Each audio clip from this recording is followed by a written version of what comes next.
వేరు విధులు అంటే ఫంక్షన్స్. వేరు విధులు అనేవి ఏమేమి ఉన్నాయి? సో వేరు విధులు మనకు ప్రధానంగా 4 ఉన్నాయి. మీకు టెక్స్ట్ బుక్ లో మెన్షన్ చేసినటువంటివి 4 ఉన్నాయి. ఏంటివంటే నెంబర్ 1, ఇదేం చేస్తుంది? వేరు యొక్క ప్రాథమిక విధి ఏంటంటే నీటిని, ఖనిజ లవణాలని మృత్తిక నుంచి శోషిస్తుంది. ఓకేనా? So that is what absorption of water and minerals. So absorption అంటే ఏంటి? నీరు మరియు ఖనిజ లవణాల శోషణ. ఖనిజ లవణాల శోషణ, ఇది నీరు ఖనిజ లవణాల శోషణ ఫస్ట్ది. సెకండ్ వన్, వేర్లు ఉండడం వల్ల మొక్కకి ఒక ప్రాపర్ యాంకరేజ్ అంటే స్థిరత్వం అనేది ఉంటుంది. సో స్థిరత్వాన్ని కలగజేస్తుంది. ప్రాపర్ యాంకరేజ్ అని అంటాం. Proper anchorage, anchorage, proper anchorage మొక్క స్థిరత్వంలో తోడ్పడుతుంది. ఇది ఒకటి. థర్డ్ వన్ ఏంటంటే స్టోరేజ్ ఆఫ్ ఫుడ్ మెటీరియల్స్ అంటే వేల లోపల ఆహార పదార్థాలు నిల్వ చేయబడు. సో ఏమనాలే? నిల్వ చేయడం, ఆహార పదార్థాల నిల్వ, ఆహార పదార్థాల నిల్వ, నిల్వ చేయడం, నిల్వ చేయడం, ఇది ఒక ఫంక్షన్. ఇక ఫోర్త్ వన్ ఏంటంటే synthesis of plant growth regulators అంటే కొన్ని పెరుగుదల హార్మోన్లను, పెరుగుదల హార్మోన్లని తయారు చేయడం, పెరుగుదల హార్మోన్లను తయారు చేయడం. Synthesis of plant growth regulators, auxins గాని సైటోకైనిన్స్ ని గాని తయారు చేయడం. ఇలా వీటి వేరు యొక్క విధులు అని చెప్తాం. ఇక్కడ నుంచి క్వశ్చన్ ఇస్తాడు వాడు.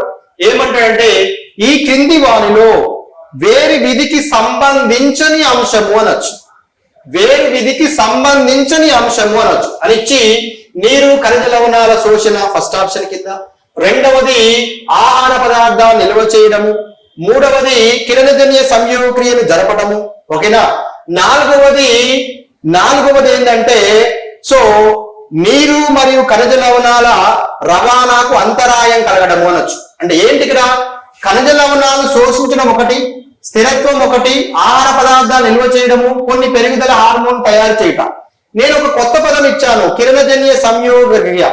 యాక్చువల్ గా అది కూడా ఒక ఫంక్షనే, కాకపోతే మెయిన్ ఫంక్షన్ కాదు. అదర్ దాన్ దీస్ ఫంక్షన్స్ కి ఒక ఎడిషనల్ గా ఉన్నాయి. కాబట్టి మనం రూపాంతరాలు అన్ని నేర్చుకున్న తర్వాత అలాంటి క్వశ్చన్ చేయడానికి అవకాశం ఉంది. అది కూడా చూద్దాం. సో ఇదైతే ప్రాథమికంగా ఉన్న విధులు ఏంటివంటే absorption of water and minerals అని నేర్చుకోండి. సెకండ్ వన్ ప్రాపర్ యాంకరేజ్ అంటే స్థిరత్వం అనండి. Third one storage of food material అంటే ఆహార పదార్థాల నిల్వ. ఫోర్త్ వన్ కొన్ని పెరుగుదల హార్మోన్ తయారు చేయడం, synthesis of what plant growth regulators అని చెప్పండి. ఇలా వేరుకు సంబంధించినటువంటి విధులు, వేరు వ్యవస్థ ఏమున్నాయి, వేరు విధులు ఏమున్నాయి అనేది మనకు క్లియర్ గా అర్థమైంది. ఇప్పుడు ఈ వేర్లకు సంబంధించినటువంటి దాంట్లో కొన్ని వేరు ప్రాంతాలు అనేవి ఉన్నాయి. రూట్ రీజియన్స్ అని అంటాం. ఏంటి ఆ రూట్ రీజియన్స్? ఒకసారి చూద్దాం. రూట్ రీజియన్స్ ఏమున్నాయి? వేరు మండలాలు అన్నారు. వేరు మండలాలు. అయితే మీకు ఒక విషయం ఏంటంటే ఇక్కడ ఈ వేరు మండలాలకు సంబంధించిన ఇన్ఫర్మేషన్ ఈ ఇంటర్మీడియట్ ఫస్ట్ ఇయర్ లో ఉంది అండ్ ఇంటర్మీడియట్ సెకండ్ ఇయర్ లో ప్లాంట్ గ్రోత్ అండ్ డెవలప్మెంట్ లో కూడా ఉంది. కాబట్టి మనం ఇది ఒక్కటే నేర్చుకుని వదిలేసాం అనుకోండి, దాంట్లో ఉన్నటువంటి ఆస్పెక్ట్ పట్టుకొచ్చేస్తే అబ్బా ఇది ఎక్కడిది కొత్త కనపడుతుంది అనుకుంటాం మనం. కానీ అది ఉంది మనకి ఆ ఇన్ఫర్మేషన్, అది కూడా నేను ఇక్కడ ఇచ్చేస్తాను, మీరు ఒకసారి చూసుకోండి. ఈ రూట్ రీజియన్స్ ఏమేమి ఉన్నాయంటే మనకి జాగ్రత్తగా చూడండి. ఫస్ట్ వేరులో వేరు కొన భాగం రూట్ క్యాప్ జోన్ అని అంటాం. రూట్ క్యాప్ జోన్ వేరు కొన భాగం. రెండవది ఏంటంటే మెరిస్టమాటిక్ జోన్ విభజన చెందగల ప్రాంతం. విభజన చెందగల ప్రాంతం. విభజన చెందగల ప్రాంతం మెరిస్టమాటిక్ జోన్ అని అంటాం ఇంగ్లీష్ లో అయితే. థర్డ్ వన్ పొడవెదిగే ప్రాంతం. పొడవెదిగే ప్రాంతం. పొడవెదిగే ప్రాంతం దీన్ని ఏమనండి, దట్ ఈస్ ఎలాంగేషన్ ఫేజ్ అని అంట. ఫోర్త్ వన్ వచ్చేసి మెచ్యురేషన్ ఫేజ్, అంటే ముదిరిన ప్రాంతం. ముదిరిన ప్రాంతం, ముదిరిన ప్రాంతం లేదా పరిపక్వ ప్రదేశం, ప్రాంతము, పరిపక్వ ప్రదేశం వారి ప్రాంతం. ఇలా మనకి ఏమేమి కనబడుతున్నాయన్నా 4 రీజియన్స్ అనేవి కనబడతా ఉన్నాయి. ఏంటివి? వేరు కొన భాగము, విభజన చెందగల ప్రాంతము, పొడవెదిగే ప్రాంతము, ముదిరిన ప్రాంతము. కరెక్ట్ సీక్వెన్స్ అడుగుతున్నారా? ఇవి కరెక్ట్ సీక్వెన్స్ లో అరేంజ్ చేయమని అంటే ఎక్కడి నుంచి ఎక్కడికి అరేంజ్ చేయమంటాడు? Distal to what? Distal to proximal. ఇది డిస్టల్ టు ప్రాక్సిమల్ అని చెప్పాలి. Distal to proximal, distal to what? Proximal. క్రింది నుంచి పైకి క్లియర్ గా మనకు ఎక్స్ప్లెయిన్ చేస్తా ఉంటాడు. అదేందో ఒకసారి చూద్దాం, ఆ రీజన్స్ ఎలా ఉన్నాయి. ఇప్పుడు చూడండి నాన్న, వేరు ఎక్కడి నుంచి ఉత్పత్తి అవుతుందని చెప్పాను? జనరల్ గా ప్రథమ మూలం నుంచి వస్తుంది అన్నాను. ఇది ప్రథమ మూలం నుంచి వచ్చినటువంటి ప్రాథమిక వేరు. ఈ ప్రాథమిక వేరుని కవర్ చేస్తూ చూడండి, ఎపెక్స్ ఆఫ్ ద రూట్. ఇక్కడ ఎపెక్స్ అంటే ఇది వేరు కొన. ఈ వేరు కొనని కవర్ చేస్తూ ఒక తొడుగు కనబడుతుంది. ఈ దాన్ని ఏమంటామంటే వేరు తొడుగు అని అంటాం. దీన్ని ఏమనాలి? వేరు తొడుగు, రూట్ క్యాప్ అని అంటాం. దీన్ని ఏమనాలి? రూట్ క్యాప్ అనాలి. ఎక్కడుంది రూట్ క్యాప్? చూడండి, వేరు యొక్క కొన భాగాన్ని కవర్ చేస్తూ ఉంది. ఎందుకు అవసరమైంది దీనికి? వేరు తొడుగు ఉండాల్సిన అవసరం ఏంటంటే రైట్. ఇప్పుడు చూడండి, ఈ వేరు జనరల్ గా ఎక్కడ గ్రో అవుతుంది? వేరు మృత్తిక లోపల గ్రో అవుతుంది. మృత్తిక లోపల గ్రో అయ్యే క్రమంలో కొన భాగాలు చిట్లిపోయే అవకాశం ఉంది, అంటే క్రష్ అయిపోతాయి. ఈ క్రష్ అయిపోతే ఏమైంది? వేర్లు లోపల నుంచి మనకి ఏం కావాలి? జైలము, ఫ్లోయం, అంటే దారు పోషకంజాల నుండి నీళ్లు, ఆహార పదార్థాలు రవాణా జరగాలి. మరి ఇవి బ్రేక్ అయింది అనుకోండి, డిస్టర్బ్ అవుతుంది. డిస్టర్బ్ అవ్వకుండా ఏం చేసుకుంటుందంట? ఈ కొన భాగాన్ని కవర్ చేస్తూ ఒక రక్షణ కవచాన్ని ఏర్పాటు చేసుకోండి. ఆ రక్షణ కవచం పేరు ఏంటి అంటే వేరు తొడుగు అని అంటాం. Protective in nature. వేరు తొడుగు యొక్క ముఖ్యమైనటువంటి విధి ఏంటిది అంటే ఏం చెప్పాలి మీరు? Protective in nature, that is రక్షణ, ప్రొటెక్షన్ అని చెప్పండి. రైట్. మరి ఈ వేరు తొడుగు ఉండడం వల్ల ఇంకొక యూజ్ ఉంది. ఏంటిదంటే ఈజీగా మృత్తిక లోపలికి పెనిట్రేట్ అవుతుంది. అంటే మృత్తిక లోపలికి ఈజీగా సున్నితమైనటువంటి భాగం ఏదైతే ఉందో వేరు, ఆ వేరులు మృత్తిక లోపలికి ఈజీగా పెనిట్రేషన్, అంటే చోపలికి చొచ్చుకొని పోయేలాగా తయారు చేస్తుంది. అది ఒక ఫంక్షన్. కాబట్టి మొత్తానికి వేరు తొడుగు యొక్క ఫంక్షన్ ఏం చెప్పండి? రక్షణ. ఎక్కడుంది వేరు తొడుగు? వేరు కొన భాగం కింద ఉంది. ఎలా ఉంది? అది ఇస్తాడు. టోపీ లాంటి నిర్మాణము అని అంటాడు. టోపీ లాంటి నిర్మాణము వేరు కొనను కప్పి ఉండును. ఆ టోపీ లాంటి నిర్మాణాన్ని ఏమంటాము? వేరు తొడుగు. దానికే గల మరొక పేరు కాలిట్రా.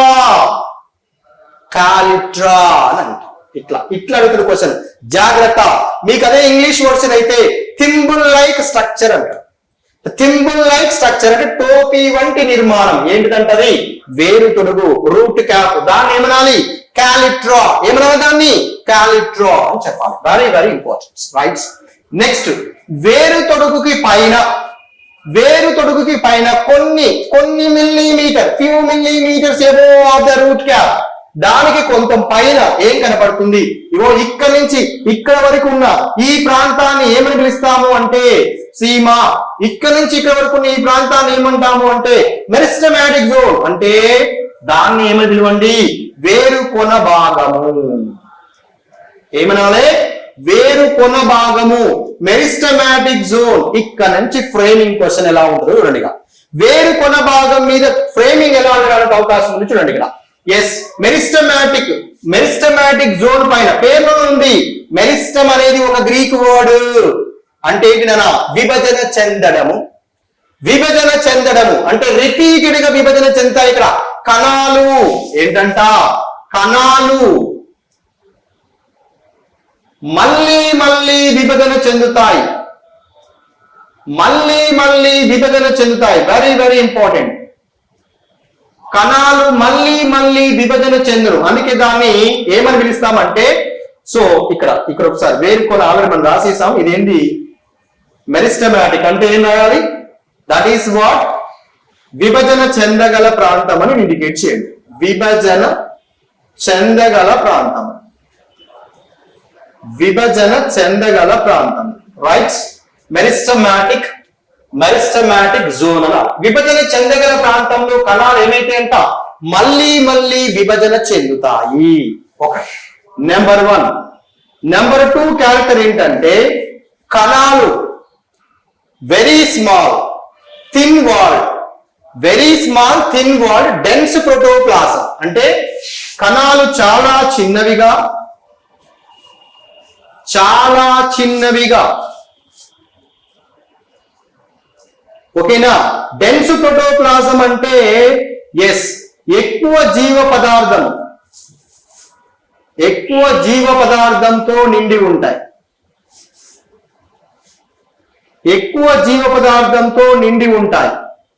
ఇదొక పాయింట్. ఇది సెకండ్ పాయింట్ విభజన చెందగల ప్రాంతంలో. థర్డ్ పాయింట్ ఏంటి? కణకవచాలు పలచగా సెల్యులోజ్ తో నిర్మితమై ఉంటాయి. కణకవచాలు పలుచగా సెల్యులోజ్ యుతము. ఇక్కడ రేపు అంటాడు వాడు cell walls are thin and made up of cellulose. దాన్ని మార్చేసి తిన్ను లేపేసి థిక్ అంటాడు. థిక్ అంటే అది దట్టంగా మందంగా ఉండమనాలి. కానీ ఇక్కడ ఎలా ఉంది? పలుచగా ఉంటుంది. Very very important. నెక్స్ట్ ఇక 4th వన్ ఏంటంటే అబండెంట్ ప్లాస్మా డెస్మాటల్ కనెక్షన్స్, అంటే ఎక్కువ కణద్రవ్య బంధాలను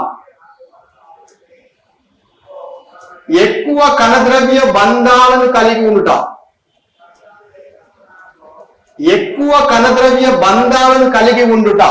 అబండెంట్ ప్లాస్మా డెస్మాటల్ కనెక్షన్స్.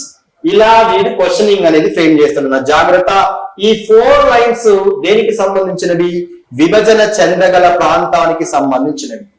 తర్వాత నెక్స్ట్ దీనిపైన విభజన చెందగల ప్రాంతం పైన ఇక్కడ నుంచి ఇక్కడ వరకు మనకి ఏం కనపడుతుందంట? పొడవెదిగే ప్రాంతం అనేది ఉంటుంది. దీని పేరేం పేరు? పొడవెదిగే ప్రాంతం. ఇక్కడ ఏమైతే అంటే కణాలు పొడవెదుగుతాయి, పరిమాణంలో పొడవెదుగుతాయి.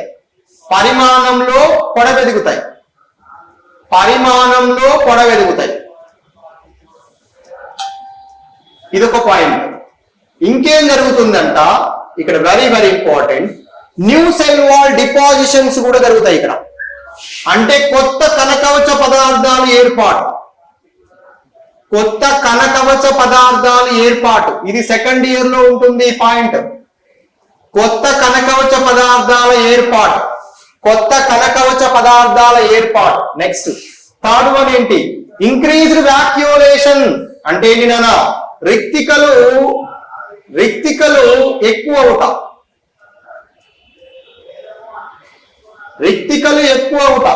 రిక్తికల యొక్క సంఖ్య అనేది ఎక్కువ అవుతా ఉంటుంది. రిక్తికలు పెరుగుతాయి. తర్వాత కొత్త కణకవచ పదార్థాల ఏర్పాటు జరుగుతుంది. పరిమాణంలో కణాలు పొడవెదగడం వల్ల పొడవెదిగే ప్రాంతము అని చెప్తాం. ఇది second. Third one. 4th one ఏంటిగా? ముదిరిన ప్రాంతము. దాన్నే పరిపక్వ ప్రాంతము. ఇగో ఈ పొడవెదిగే ప్రాంతంలోని కణాలు విభేదనము చెందుతాయి, పరిపక్వం అవుతాయి. అంటే ఇక్కడ ఉన్నటువంటి కణాలే విభేదనం చెంది పరిపక్వం అయితే వచ్చేటువంటి దశ ఏంటిదండి? ముదిరిన ప్రాంతము వెరీ వెరీ ఇంపార్టెంట్. అంటే పొడవెదిగే ప్రాంతంలోని కణాలు విభేదనం చెంది పరిపక్వం అవడం వల్ల ఏర్పడ్డటువంటి దాన్ని ఏమంటాం మనము అంటే, చూడండి, ముదిరిన ప్రాంతం కణాలు అంటాం. ఏంటంట? పొడవెదిగే ప్రాంతంలోని కణాలు ఏమవుతాయంట? విభేదనము చెంది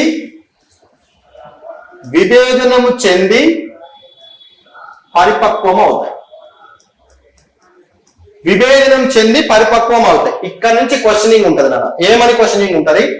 ఈ ప్రాంతం నుంచి కొన్ని బాహ్య చర్మ కణాలు ఏం ఉత్పత్తి చేస్తాయంట? Dense delicate thread like organs ని ఫామ్ చేస్తాయి. ఇలా థ్రెడ్ లైక్ ఆర్గాన్స్ ని ఫామ్ చేస్తాయి. వీటిని ఏమంటాం మనము అంటే రూట్ హెయిర్స్ అనాలి. ఏమనాలి వీటిని? Root hairs. మూలకేశాలు.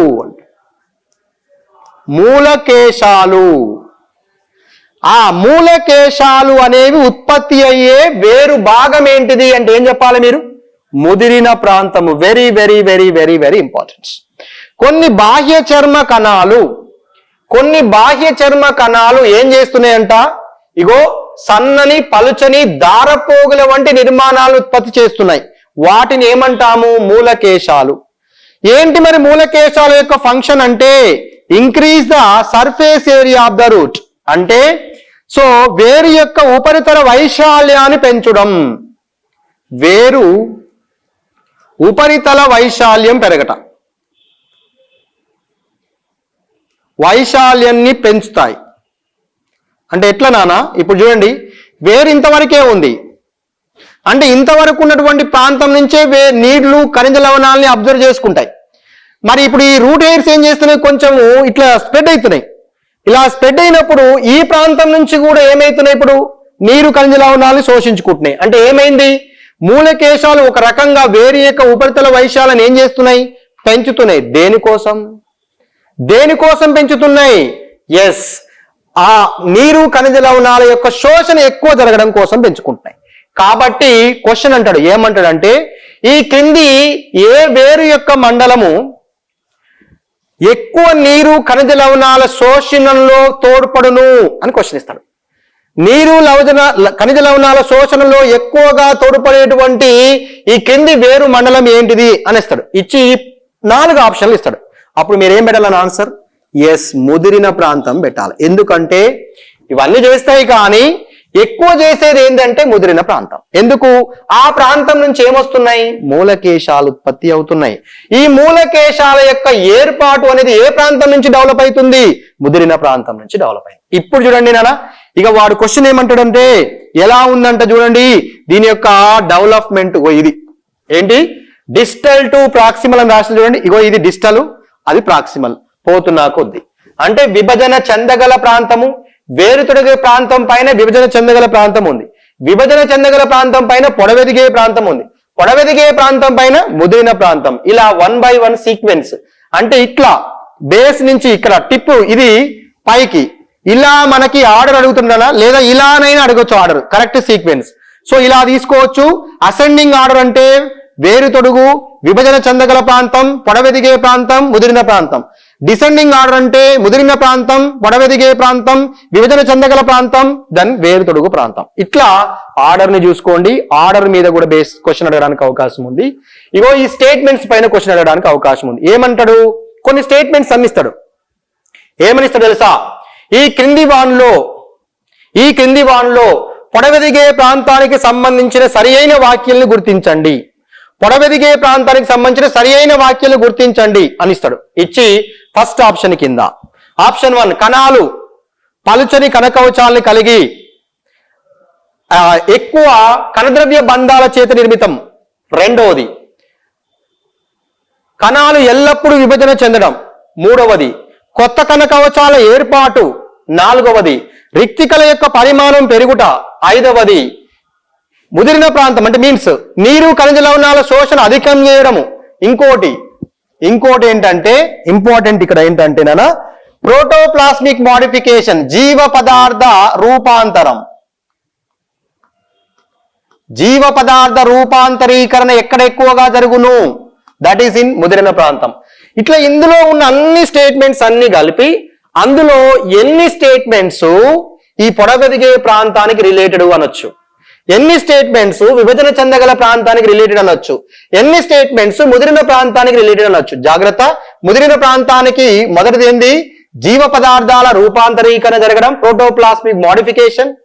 సెకండ్ ఇంకొకటి కూడా ఉంది నాన్న, ఏంటిదంటే అది మాక్సిమం సెల్ వాల్ థికనింగ్స్, అంటే గరిష్ట మందంలో కణకవచాల ఏర్పాటు. కణకవచాల ఏర్పాటు ఎలా ఉంటాయి? గరిష్ట మందం, maximum thickening, cell wall thickening. ఓకేనా? ఈ రెండు అట్ ద సేమ్ టైం మూలకేశాల ఏర్పాటు. ఈ మూడింటిని గుర్తుపెట్టుకోండి. ఎక్కడ? ముదిరిన ప్రాంతంలో. పొడవెదిగే ప్రాంతంలో ఏం గుర్తుపెట్టుకోండి? కణాలు పరిమాణంలో పొడవెదగడం, కొత్త కణ కవచ పదార్థాలు ఏర్పాటు, రిక్తికల యొక్క పరిమాణం ఎక్కువ అవ్వడం. ఇక విభజన చెందగల ప్రాంతంలో ఏం గుర్తుపెట్టుకోండి? కణాలు ఎల్లప్పుడూ విభజన చెందుతూ ఉంటాయి, కణాలు చాలా చిన్నవిగా ఉండి ఎక్కువ జీవ పదార్థాలతో నిండి ఉంటాయి. కణకవచాలు పల్చగా ఉండి సెల్యులోజ్ చేత నిర్మితమై ఉంటాయి. ఎక్కువ కణద్రవ్య బంధాల చేత కలపబడి ఉంటాయి. ఇలా ఈ స్టేట్మెంట్స్ అన్నిటినీ ఫ్రేమ్ చేసి క్వశ్చనింగ్ అడుగుతున్నాను. జాగ్రత్త చూసుకోండి. ఇవి వేరులో ఉండేటువంటి మండలాలు. ఏమేమి ఉన్నాయి వేరు మండలాలు? వేరు కొన భాగం, విభజన చెందగల ప్రాంతం, పొడవెదిగే ప్రాంతం, ముదిరిన ప్రాంతము. ఇలా. So these are the roots, root types, root regions. మనం ఇంకొక సెషన్ లో ఏం చూద్దామంటే దట్ ఈస్ రూట్ మోడిఫికేషన్స్ ఏమున్నాయో అనేది చూద్దాం. అక్కడి నుంచే మనకు ప్రీవియస్ డిఎస్సి నీట్ క్వశ్చన్ అనేది ఒకటి ఉంది. రైట్ మా, థ్యాంక్ యూ.